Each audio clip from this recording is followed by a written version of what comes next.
Olá, a paz do Senhor. Seja muito bem-vindo à Bíblia Descomplicada. Eu sou o pastor Eliseu Júnior, pregador da Palavra de Deus há mais de 25 anos e sou um dos professores deste curso. Espero que seja um tempo de bênção para a tua vida e de muito aprendizado.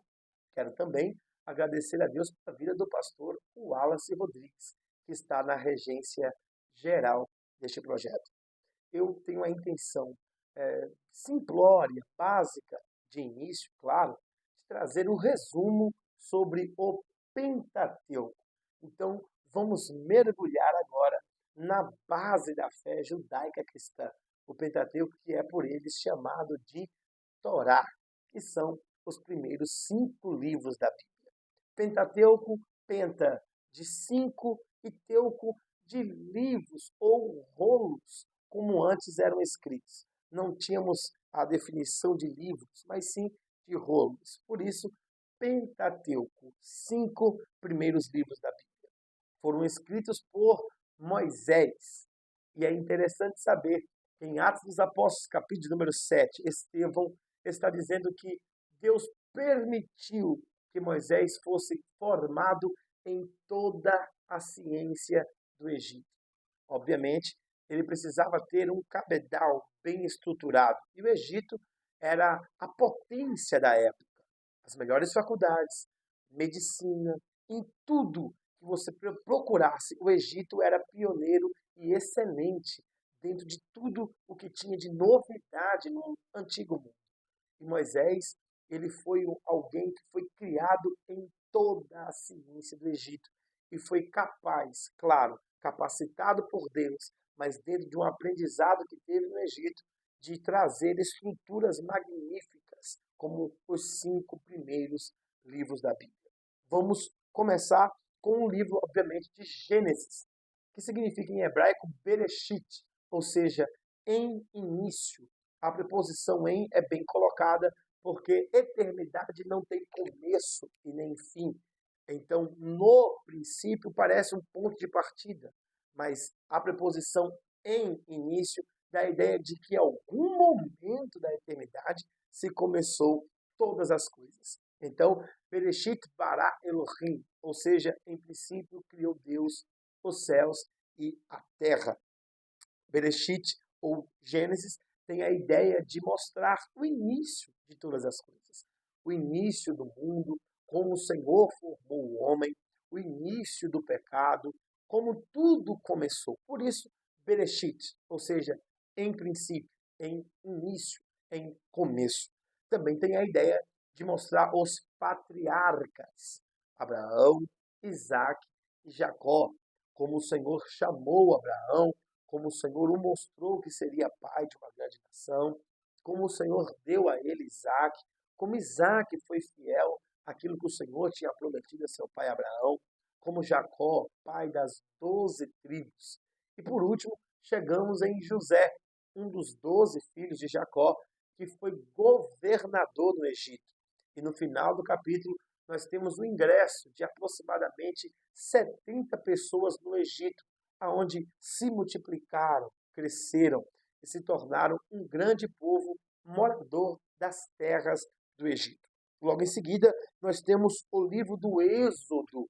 Êxodo, que significa em grego a ideia de saída, porque obviamente conta a saída do povo do Egito, como o povo foi libertado por Deus. Por isso, começa logo no início mostrando a chamada de Deus a Moisés, lá na sarça ardente, e como Moisés correspondeu à voz de Deus. Logo em seguida, o Senhor envia pragas miraculosas ao Egito, e essas pragas já se fazem ligação ao livro de Apocalipse. Por isso que o livro de Êxodo é um livro apaixonante.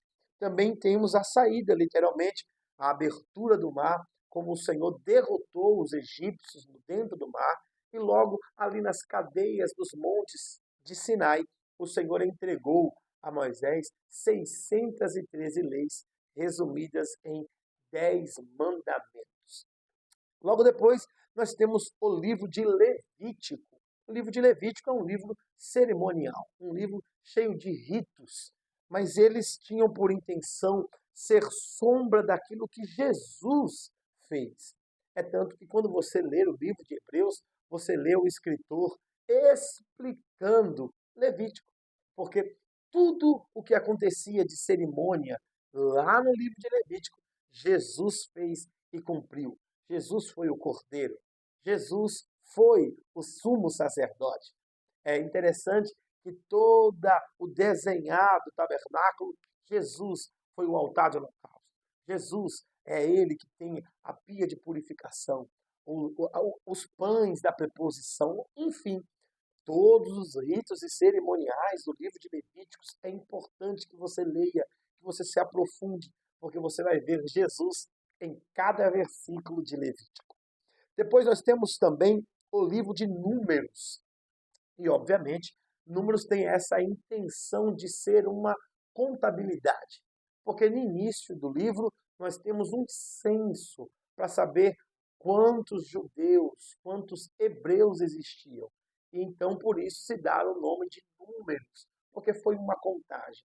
Mas este livro mostra também, além de números, né, mostra como o Senhor foi fiel e guardou seu povo no peregrinar do povo no deserto. Foram 42 jornadas entre levantar acampamento, desmontar acampamento e seguir a nuvem. Eles acamparam e levantaram por 42 vezes na jornada do que era para ser 40 dias. Durou 40 anos pela murmuração e incredulidade do povo, a ponto de Deus dizer: ninguém de vocês entrará na terra prometida a não ser Josué e Caleb. Por isso, 40 anos depois, este povo morre no deserto e surge uma nova geração, fazendo-se a necessidade de termos então o livro de Deuteronômio. Deuteronômio nada mais é do que a repetição da lei. Como você me ouviu dizer, aquela primeira geração lá do Êxodo, que recebeu os mandamentos, as leis do Senhor, lá nas cadeias de Monte do Sinai, já tinham morrido no deserto. Agora era uma nova geração que precisava receber novas orientações. Na verdade, não novas orientações, mas ouvir novamente aquilo que o Senhor já tinha dado ao povo por intermédio de Moisés. Por isso, o livro de Deuteronômio foi necessário para que o povo entrasse dentro da terra prometida, já entendendo que obediência gera bênção e desobediência gera maldição. Por isso, Moisés, acima do monte, começou a repetir a lei e se fez necessário o livro de Deuteronômio. Espero que você tenha entendido esse pequeno resumo dos 5 primeiros livros da Bíblia, mas logo a seguir nós mergulharemos em cada um livro dele. Deus te abençoe.